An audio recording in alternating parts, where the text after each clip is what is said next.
It's that time. We are talking Pittsburgh Steelers. You might think we talk enough Pittsburgh Steelers, but we have never had our esteemed guest, Christopher Carter of Locked On Steelers, on the program. He is joining us today. We're breaking down everything 2025 Steelers and where they fit in the AFC North on today's Peacock and Williamson. NFL analyst Brian Peacock and former NFL scout Matt Williamson bring you expert NFL analysis every day in less than 30 minutes. Get an inside look at the NFL on the field and in the front office with elite breakdowns to next-level analysis and in-depth information only for the real NFL fans. This is Peacock and Williamson, and it starts now.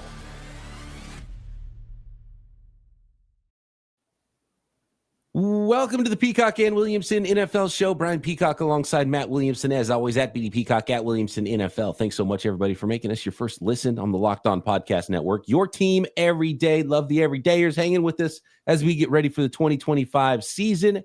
And, of course, if you're new to the program, welcome. Subscribe on YouTube or anywhere you listen to your podcasts. And I'm very excited to introduce Christopher Carter to our listeners. I'm sure you all know who Christopher Carter is.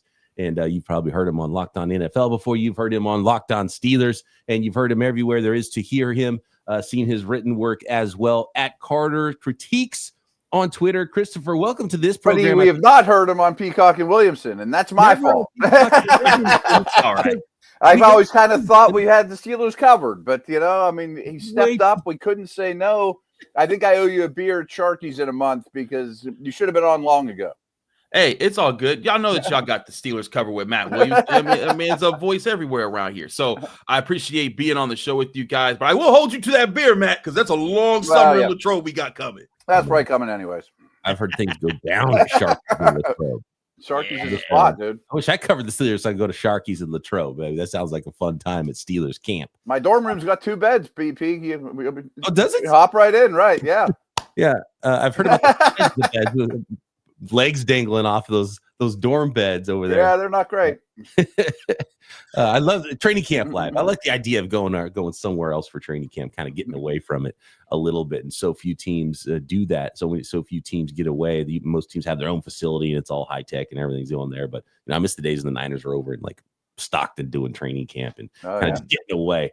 The monks are walking around St. Vincent. I mean, it's old school, dude. Right. We're happy we have air conditioning, Yeah. It's the only reason I know where St. Vincent College is because of Matt Williamson going there every summer. I would think. Steelers camp. By the way, Christopher, before we go, I want to make sure I tell you congratulations on your impending marriage that will be happening before training camp starts. So that's awesome. Congrats on that.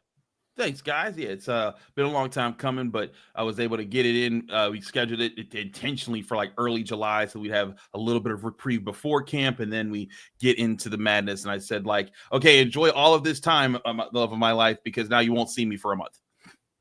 Oh, yeah. And BP, since he lives in the best city in the country, he doesn't even have to go anywhere for his honeymoon. He just stays at home. You're already in paradise, I went to Pittsburgh for my honeymoon when I got married. Oh, did you? Get out of here. Well, we're doing the same thing. I went to New Zealand, actually, which was pretty awesome. Very different. It's a lifetime trip. Yeah. Great time.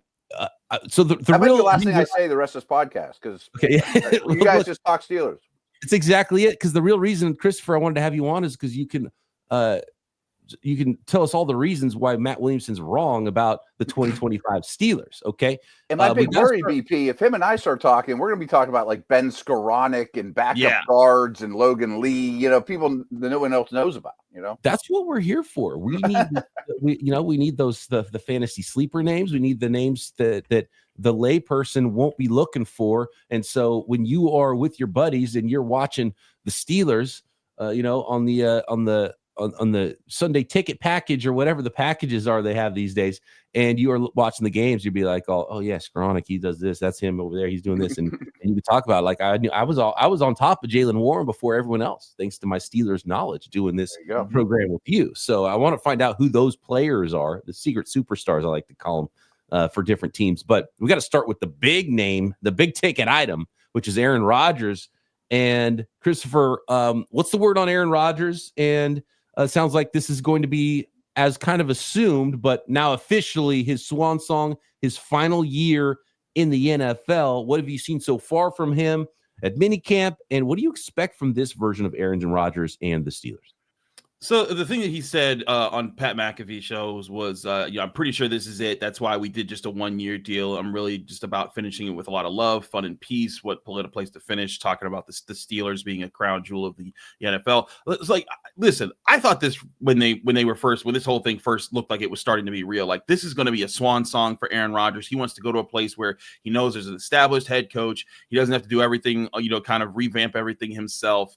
And join a team that like can be somewhat competitive, and maybe things can work out for him. But he wants to do this for 1 year. The only way, I said this even before he said this statement on Pat McAfee show, that I see him even thinking about coming back for a second year is if like all of a sudden so many things click for the Steelers, and then they're in the AFC Championship game with Aaron Rodgers, and they lose to Patrick Mahomes by like just a little bit, and then Aaron Rodgers says like, well, the offensive line was good enough. I didn't get hit a whole lot this year. Maybe I come back. But again, that's going to require so many boxes to get checked this year for that to happen. I think the Steelers can be just as good as they were last year, maybe slightly a bit better. Because I do think, and Matt and I, I'm sure could talk about this, but I think there's certain elements of the team that like are question marks, but question marks with reasonable expectations for them to be better than they have been. But the question will be, how do those align with Aaron Rodgers being the quarterback, and how does that all mesh to being a more complete roster than they have been the past few years? I've done this longer than you, but you've been around the block. You've been at a ton of practices. I'm sure walking past Cam Hayward doesn't change your life one bit, or TJ Watt or Tomlin or whatever. But I got to admit, I mean, minicamp, I couldn't stop watching number 8. And there was a little bit of fanboy going, that's Aaron Rodgers, Our guy, Mike Prizzuta, Triv, he was just like, it's the same. Triv's been around for the longer than us combined, maybe. And so he was just like, that's Aaron Rodgers right there. Right. There's a clicking factor that just goes in. I mean, like, and you're right. It was just different. And granted, this is not 2020 Aaron Rodgers when he's winning back-to-back MVPs and he's just doing that. But there's still the sense that, like, hey, what made Aaron Rodgers so elite in his time, he's arguably the most efficient quarterback when you look at just like the passer rating numbers and low interception percentages. He has those, and he has that still that guile, that expertise, that football IQ. That is what he's bringing with him. Now, he's not the same guy that used to be able to escape out of a lot of different situations. He could still move a little bit, but not a whole lot. He's not the same guy that could do a lot of things physically that he used to be able to do, but he's still a guy that's going to be able to say, hey, you know what? Oh, they're showing cover 2, but they're really about to do a man blitz here. He's going to recognize that a lot better than what I think they've had in the last 5 years, even with Ben Roethlisberger. Ben Roethlisberger, I thought his best traits were when he was the gunslinger Ben Roethlisberger and was just like, we just getting it done today, regardless of what their coverage is. And so if Aaron Rodgers brings that to the Steelers, I think that's the boost that he can help, is the cerebral part of his game. Chris, I've been saying that a ton too. And there's probably people like, well, Russell Wilson's been around the block.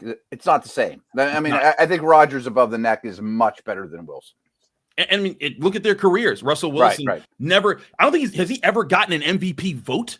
And Aaron Rodgers is a 4-time MVP. And this isn't just to use awards to say awards determine everything, but the reasons for that is their cerebral level of their game. Russell Wilson does have a step up from cerebral levels, but a step up from what they had. Kenny Pickett, Mitch Trubisky, Mason Rudolph.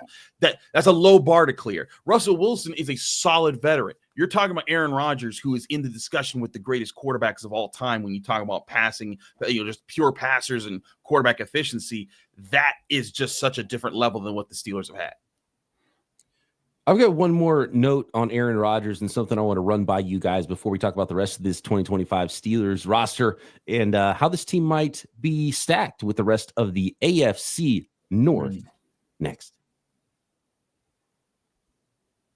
This episode of Peacock and Williamson brought to you by our newest sponsor, Rugiet. And guys, you've probably heard of Viagra, Cialis. Maybe you've even tried them, but you're looking for something beyond the usual pill. It's time to meet Rugiet Ready. Rugiet Ready is a next-gen prescription treatment designed to amplify arousal in the brain and boost blood flow. Unlike the usual pills that can take hours, Rugiet's 3-in-1 formula dissolves under your tongue and kicks in fast, on average in 15 minutes, and effects can last up to 36 hours, so you can stay confident and in control when the moment is right. You can even read the real customer reviews on their site, helping tons of people feel more confident and present in the moment. Head to Rugiet.com/LockedOnNFL and use code LockedOnNFL to get 15% off today. That's Rugiet, RUGIET.com/LockedOnNFL and use promo code LockedOnNFL for 15% off. Individual results may vary with prescription treatment. Compounded drugs are permitted to be prescribed under federal law,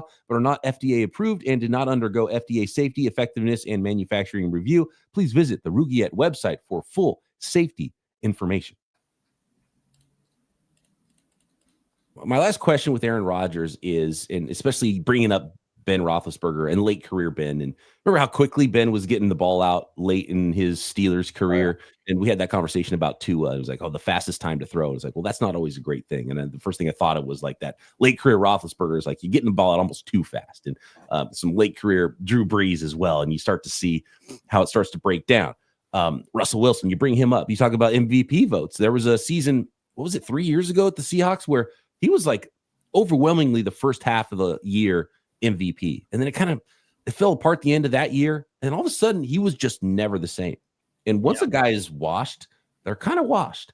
And I'm wondering where you guys think Aaron Rodgers is on that scale, because you drop in a Hall of Fame quarterback and it's like, wow, number 8, Aaron Rodgers. Wow, he's a Hall of Fame guy. And it's different when they're in the building, right? But it didn't necessarily help the New York Jets. But this isn't the New York Jets. This is the Pittsburgh Steelers, where their floor has been the Jets' ceiling for a lot of my life, right?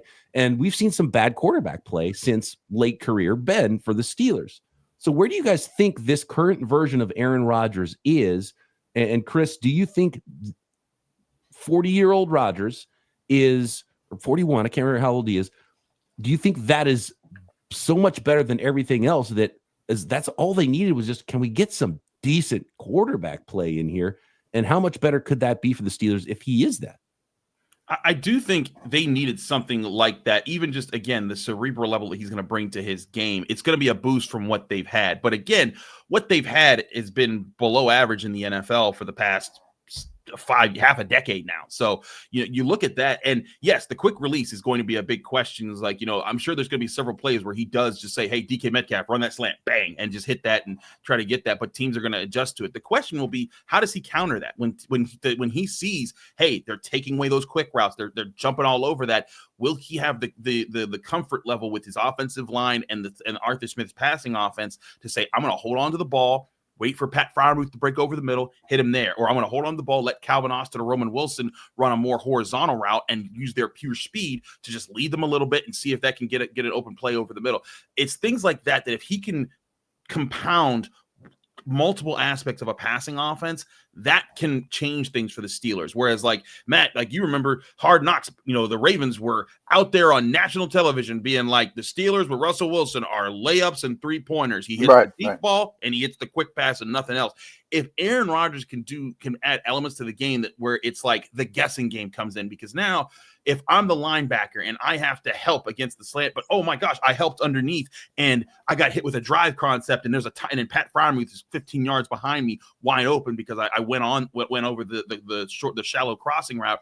Those type of things, if Aaron Rodgers is able to do, that puts defenses in guessing games and it stops them from being as aggressive. And I think that's what Aaron Rodgers has to bring. Will he bring it? I don't know. We got to see how this works out, right? The last 2 full years that he's been in the NFL have been completely different than where he was when he was getting his MVPs. 26 touchdowns and 12 interceptions his last year with the Packers. Granted, had a thumb injury. 28 touchdowns, 11 interceptions with the Jets last year. Of course, he had the 1 year with the torn Achilles. But, the Steelers want to see him, I think, get back to keeping the interceptions closer to 6 or 5 or 4 and keep the touchdowns don't have to be in the 40s, I think, with the Steelers. But if he gets them in the high 20s, close to 30 with that interception rate, then I think you're hitting that sweet spot of what can be reasonably expected. But again, none of that matters if the Steelers' offensive line does not take a serious step forward this year. To me, that is the biggest story note of this season.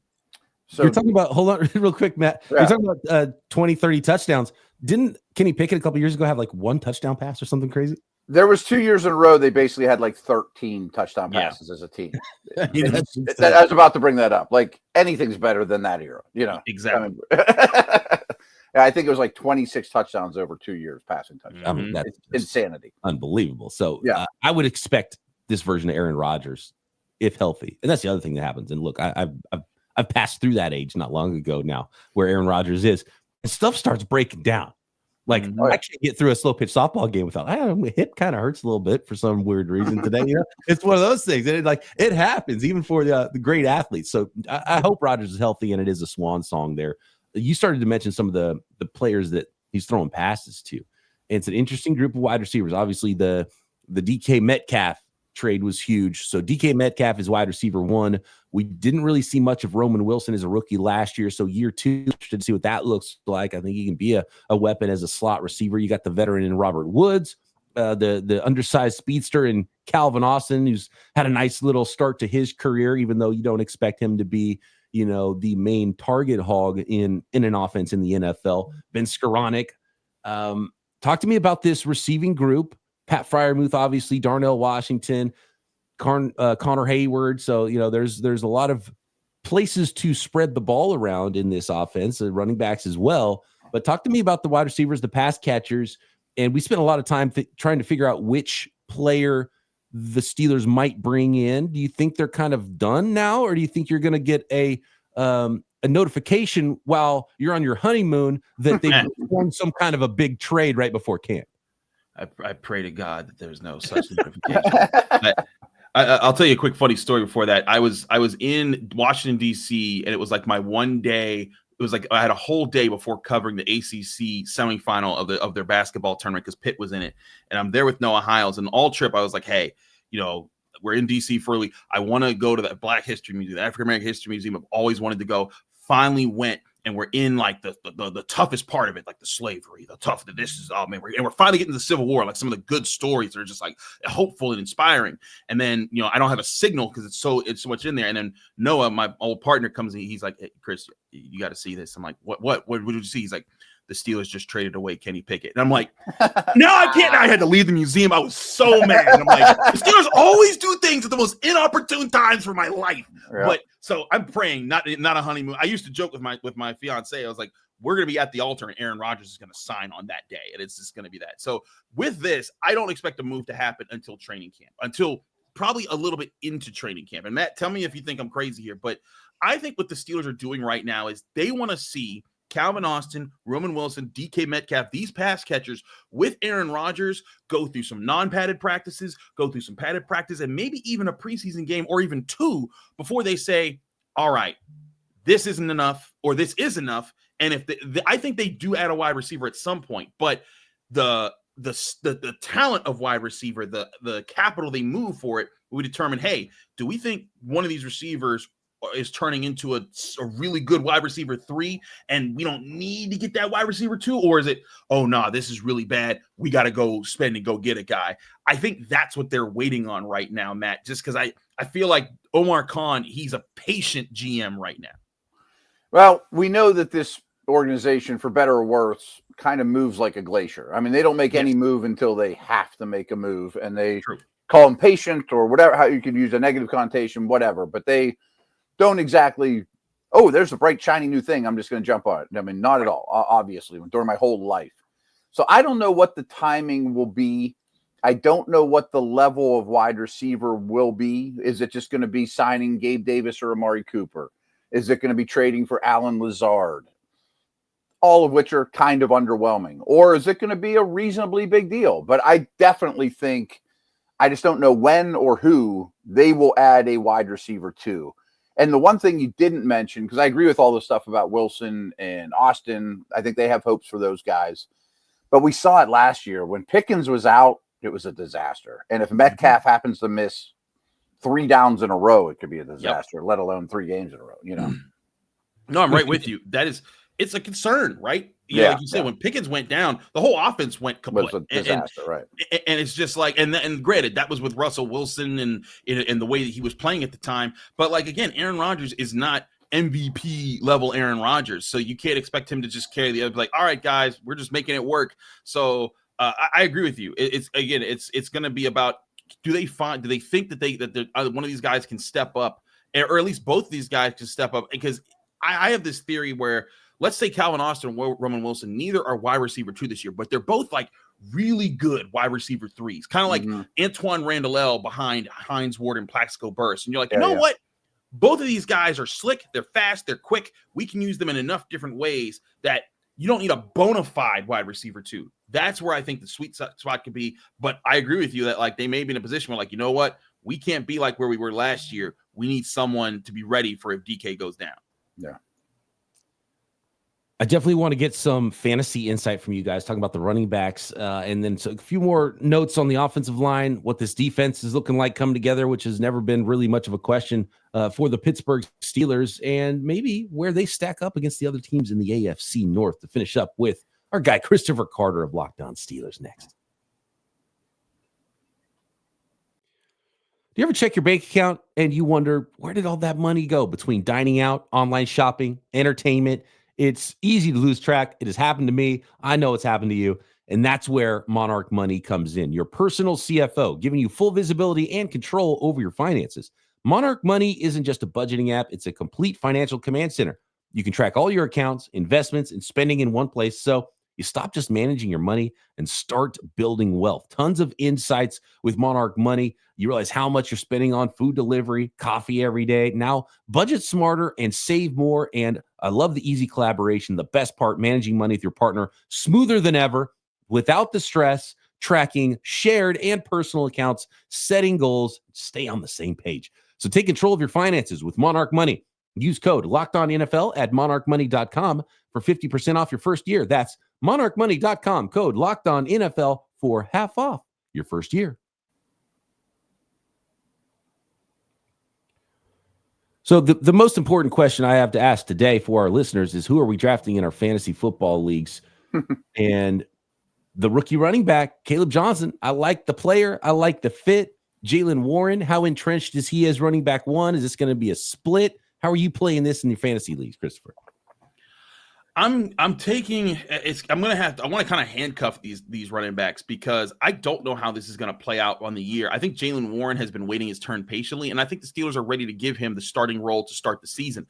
But they drafted Caleb Johnson with a lot of confidence that he would eventually be the guy. So at some point, I expect there to be a passing of the torch between these two, whether that's mid this season, late this season, next year. I think it's going to happen at some point. And so with that, it's like, if you bank – now the thing is that you could probably get either of these guys without spending a whole lot on them in your draft, unless you're crazy and you do a dynasty league. And I've done those on occasion. That we are crazy people that do those, because then you're getting Caleb Johnson for a different rate. But if you're doing like your standard every year draft a team type of draft, I would push these guys a little bit down. But I think both of them could be solid, like rotational running backs to have in there. I wouldn't base my fantasy offense around them, but I would say, hey, you know what? If I have my RB1 and my RB2 set and I'm looking for a good RB3, either one of them or even both of them to try to handcuff them together could be good for that extra, so that extra slot rotation where you get the running back, wide receiver, or just to have your first guy coming off your bench. I was looking at this the depth chart here, and it's on me. I'm just learning that there's someone out there named Montana Lemonius Craig. That's phenomenal stuff. That is fantastic. Reminds me of my childhood growing up. Montana Roger Craig would even be a better name, but the early, like late 80s night San Francisco 49ers. Defense. It carries the football team. Do we expect anything weird? What's going on with the Steelers defense this year? And does this defense have to be phenomenal? Do we need a healthy TJ Watt all year long to even have any conversations about winning the division or winning playoff games? I think as long as TJ Watt's on this roster, he better be healthy if they're going to win games. But I do think there is a chance that if the interior defensive line takes a step up from where it has been, that they can be better this year at stuffing the run than they were, because there were times last year, if you just got those guys isolated, they were in a lot of trouble. And that's what the Ravens were able to do late in the season. They said, you know what? Keanu Benton, Larry Ogunjobi, we're just going to move y'all wherever we want to move y'all. And then we're going to get to Patrick Queen, and we're going to get to the linebackers. And then the running game is going to be wide open, and we're going to run the option, and you're not going to know how to handle it. The Steelers have to have a better counter for that. But that's why they went and drafted Derek Harmon. I think that's also why they got Y.A. Black and Daniel Aquale. They wanted new guys to be a presence in the middle of the defense with Benton, with Hayward, to say, hey, we're going to make it so that you can't just bully us up front as much as you used to. And then that way, Patrick Queen, Peyton Wilson, and also Cole Holcomb will be back at linebacker. Those guys would be a little bit cleaner to say, we're going to jump here, jump there. We're going to take away this gap, stuff the run. And then force teams into third and 8s, third and 9s more often instead of third and 3s where you could run or pass. And then all of a sudden you see, hey, you know what? We're going to bring an aggressive blitz. So if you want to double team TJ Watt, by all means, go ahead. But that means someone's coming through clean. And that's the problem. And I think that's where the Steelers haven't been as much of late. They need to be able to stuff the run more consistently. And Matt, I think that if they can do that, it brings back a big element to what this defense is supposed to be. Yeah, and I'm not sure I've ever mentioned on these airwaves, BP, but it's pretty crazy. When the splits when Cam Hayward were on the field, they were basically the best run defense in the league. The downs he was off, they were basically the worst run defense in the league. It's insane. And at his age, you can't just count on that guy forever. And it's too much. And it's a great testament to an all-time great player, but that's too dangerous of a line to walk. And Chris, you mentioned his name. I just haven't heard your opinion. I don't think you and I have chatted since the draft. Are you a fan of Derek Harmon? Is that the pick you would have made? What are you expecting out of him as a rookie? Once it fell to be who it was there, yet Derek Harmon was my pick. I had DT all the way. Him or Kenneth Grant in my pick would be big wins for the Steelers. I love both of their tapes. I love studying those guys. And once Grant went, I think he went to the Dolphins early on, I think it was. And I was just like, like okay, now we got to see who lays. When Derek Harmon made it to the 21, I was like, well, there you go. That's your pick. You'll put it in the bank. A lot of people say, oh, Shedeur Sanders, and I'm like, yeah, they're not going for Shedeur. They're going to get in this guy that has the measurements of a Cam Hayward and Chris Jones. And also, like, I like talking to Derek Harmon. He's not putting on airs. He's very straightforward with you, but he also has a lot of thoughts about, like, hey, this is how I need to develop. This is what I need to do here. This is what I need to do there. So I think Derek Harmon has the potential to be the next flag bearer for Cam Hayward. It's going to take time for him to get there because it took time for Cam to get there. But I think it was a good pick. I think that he's not going to fix everything in year one. Like, he's going to have his rookie problems, but I think he can bring more physicality. And if they have a better rotation with him, Aquale, Y.A. Black this year up the middle compared to what they had been doing, that could be a thing that helps them be a better run defense when Cam Hayward needs a breather. BP, you probably maybe you do know this, but I was fortunate enough to be down there broadcasting during the draft. And Chris mentioned they took Harmon, which I think was an easy selection, but his mother passed away several hours after he was selected, and she had been fighting a lot of stuff, and it was almost like she hung on so he could tell her, hey, I was a first round pick. And still the entire family, there was like 7 or 8 of them, came to Pittsburgh the next day and, were happy to be there. They didn't do any media stuff and they were mourning, obviously, but it was pretty crazy and touching story, Well, no, I hadn't heard that story. That's unbelievable. I just actually lost my father this year. And so it's, I know what that's like to go through that. And for him to, for her to have seen her son become that first round pick, that's pretty phenomenal. And my father went through a similar thing where he kind of hung on for that last Christmas with the family. It's pretty amazing how that works sometimes. And guys, I want to talk about the AFC North here, where the Steelers fit in. Obviously, the Bengals haven't signed their best defensive player yet. They haven't signed their first round draft pick, also a defensive player who plays the same position as their best defensive player. And they have an offense that can put up 40 points. So are they just going to outscore guys again this year? The Cleveland Browns, who knows with that team? You can maybe shed some light on that, Christopher. And of course, the Baltimore Ravens is where you're trying to achieve and the team that you're gunning for if you are the Pittsburgh Steelers. So as of now, how do you see this division? How do you see how things fit for the Steelers? Is there a path for them to go win the North in 2025? The path for them to go win the North would mean they have accomplished. They check off several of those boxes I talked about. O-line, D-line, both taking steps up. Aaron Rodgers has chemistry and they figure things out. And the Ravens would need a couple things. I think this is another one of those years where this is right in the Ravens Super Bowl window. I know that they've kind of been in that window for a bit, but I still think that they're one of the Super Bowl favorites in my opinion. And because of that, I still pick. I think the division is going to go almost the same way it went last year, if not identical. Ravens first place, Steelers second place, Bengals third place, Browns fourth place. I think the Browns quarterback situation is just a hot mess. I think that they've got a lot of things to work through with that roster. And with the Bengals, like Joe Burrow, Jamar Chase, T. Higgins is terrifying. Every time they're on the field, you're like, oh boy, how are you going to stop these guys? But the thing is you say, well, we don't have to stop them. We have to beat their teammates, and their teammates are an offensive line that I think is going to still struggle very much so, and a defense that's going to struggle even more than it did last year. Hendrickson, I think I saw a report that today he showed up and he's at least working out in the facility, so that's a good sign. But will he and Shamar Stewart be there? And even if they are, they had a lot of other problems with their defense, even when Hendrickson was on the field. And are they going to be able to stop the run consistently? Are they going to be able to cover well consistently? And if your teams, I don't know, I say this all the time, Matt, but if you're the Bengals organization, since you've drafted Joe Burrow, you've made the playoffs twice? So you better find a way to kind of get yourself in gear. And in 5 seasons that you've had him, you've missed the playoffs 3 times. And granted, 2 of those years were injuries, but again, it goes back to the offensive line question, which they have not developed. I think that the Bengals are much bigger question marks than I think people give them because everyone's excited about their passing offense. I 100% agree. I just trust the Steeler organization a lot more than the Bengals. And yes, the Bengals' strengths are maybe the best strengths in the entire division, but their weaknesses are as bad as anyone's too. Their defense looks really, really bad, and I just don't really trust the organization as a whole. I do think the Steelers, though, are noticeably behind the Ravens as we speak. And Baltimore just keeps getting better and better. Lamar keeps getting better and better.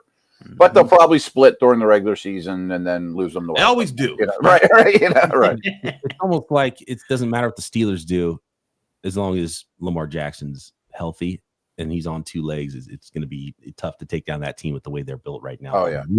Things get bonkers once the season starts and the way things go, and you can never write those scripts. So it'll be very interesting. And it's funny because you bring up Super Bowl window, because wasn't it Joe Burrow himself that said, my entire career is a Super Bowl window?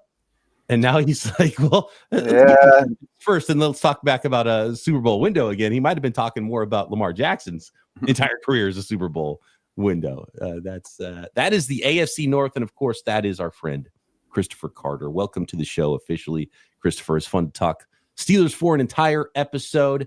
That means we cannot talk Steelers again until training camp starts or until they make a big trade for a wide receiver. Find Chris at Carter Critiques. Locked On Steelers Daily. Pleasure chatting with you, my man. Thanks for joining the program. Thanks for having me, fellas. And of course, hang out with us every day here on Peacock and Williamson. Subscribe on YouTube and everywhere you get your podcast. Matt and I back tomorrow, mailbag time. So hit us up at BD Peacock, at Williamson NFL, or in the YouTube comments, and we'll talk to you then right here, Peacock and Williamson.